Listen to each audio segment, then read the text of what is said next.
சிந்து பைரவி அடுத்த வர எபிசோடில் பார்த்தீங்க அப்படின்னா, சிந்து வந்து சிவா வந்து சின்ன வயசுலேருந்து யூஸ் பண்ண வாட்சு, ஹேரு அப்படின்னு சொல்லிட்டு நிறையா பொருளை வந்து எடுத்து வச்சுருக்காங்க. சிவாவோட பல்ல கூட விடாமல் எடுத்து வச்சு அவங்க மோதிரமாக செஞ்சு வச்சுருக்காங்க.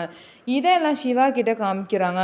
அதுக்கப்புறம் பார்த்தீங்க அப்படின்னா, சிவா வந்து இதெல்லாம் எதுக்காக எடுத்து வச்சுருக்கேன்னு கேட்கும்போது, இது எனக்கு உன் ஞாபகம் வரப்பெல்லாம் இதை வந்து நான் பார்ப்பேன். அப்போ வந்து எனக்கு ரொம்பவே சந்தோஷமாக இருக்கும்னு சொல்லிட்டு சிவா கிட்ட சொல்லுவாங்க. சிவாவும் ரொம்ப சந்தோஷப்பட்டு அங்கேருந்து போயிடுவாங்க. இதுக்கப்புறம் பார்த்தீங்க அப்படின்னா, சிவா வந்து தூக்கம் வரல அப்படின்னு சொல்லிட்டு நின்றுட்டு இருப்பாங்க. உடனே சிந்து வந்து வா நான் உன்னை தூங்க வைக்கிறேன் அப்படின்னு சொல்லிட்டு, பாட்டு பாடிலாம் தூங்க வைக்க மாட்டேன் கவலைப்படாத அப்படின்னு சொல்லிட்டு சிவா கையை பிடிச்சி சிவாவோட உள்ளங்கையில் வந்து பார்த்திங்க அப்படின்னா இப்படி வந்து தடவி தடவி விடுவாங்க. அப்போ வந்து பார்த்திங்க அப்படின்னா சிவாவுக்கு தூக்கம் வந்துடும்னு சொல்லிட்டு நம்புவாங்க. ஆனால் சிவா தூங்காமே தூங்குற மாதிரி நடிப்பார். அதுக்கப்புறம் சிந்துவும் டாக்டர் தூங்கிட்டாருன்னு சொல்லிட்டு அவங்களும் தூங்கிடுவாங்க. என்ன தூங்க வைக்கிறேன்னு சொல்லிட்டு நீ தூங்குற அப்படின்னு சொல்லிட்டு சிவா வந்து சிந்துவை பார்த்துட்டு சிந்துவுக்கு போர்வையெல்லாம் போற்றி விட்டு அவரும் தூங்குவார்.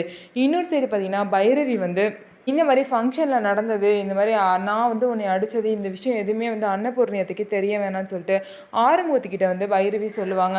ஏன் தெரிஞ்சால் எங்கள் அம்மா உன்னை திட்டுவாங்கன்னு பயப்படுறியா அப்படின்னு சொல்லிட்டு ஆறுமுகம் கேட்பாங்க. அதுக்கு பைரவி சொல்லுவாங்க, இல்லை இப்படி ஒரு பிள்ளையை பெற்றதுக்காக அவங்க ஃபீல் பண்ணுவாங்களே அதுக்காக தான் அப்படின்னு சொல்லிட்டு பைரவி சொல்லுவாங்க.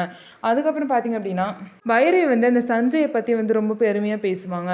ஆனால் ஆறுமுகம் பார்த்தீங்கன்னா அவரோட உண்மையான கேரக்டர் உனக்கு தெரியல, கூடிய சீக்கிரம் நிரூபிக்கிறேன் பாரு அப்படின்னு சொல்லிட்டு ஆறுமுகம் வந்து பைரவி கிட்ட சொல்லுவாங்க. பைரவி கிட்ட இந்த சஞ்சயை பற்றி எப்போ ஆறுமுகம் வந்து நிரூபிக்க போகிறாங்க, அப்போ வந்து அவங்களோட ட்ரூ கலரை பைரவி கண்டிப்பாக புரிஞ்சுப்பாங்க. இந்த மாதிரி தான் அடுத்த வார எபிசோட் போக போகுது. நம்ம வீடியோ உங்களுக்கு பிடிச்சிருந்தா நம்ம வீடியோவை லைக் பண்ணிக்கோங்க. மறக்காமல் நம்மளோட சேனலை சப்ஸ்கிரைப் அண்ட் ஹைப் பண்ணிவிட்டு பாருங்கள்.